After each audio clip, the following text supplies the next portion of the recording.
होली पर याद करें होलिका की कहानी और संदेश। होली का पर्व मनाने के पीछे कथा बहुत पुरानी है, लेकिन आज के समय में भी उतनी ही प्रासंगिक है जितने पहले हुआ करती थी।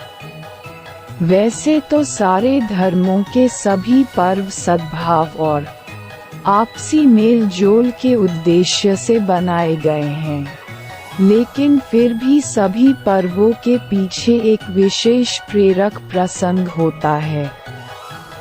होली का त्योहार राक्षस राज हिरण्यकश्यप के गुरूर को तोड़ने और उसके पुत्र भक्त प्रहलाद की आस्था के जीतने की कहानी याद दिलाता है।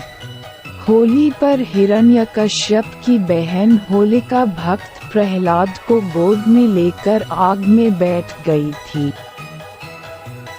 उसे वरदान प्राप्त था कि आग उसे जला नहीं सकती, लेकिन अधर्म का साथ देने की वजह से होलिका जल गई और भक्त प्रहलाद बच गए। हिरण्यकश्यप को उसके पापों की सजा देने के लिए और उसका अंत करने के लिए भगवान स्वयं नरसिंह अवतार के रूप में पृथ्वी पर उतरे और अपने नखों से उसका पेट चीरकर उसका वध कर दिया।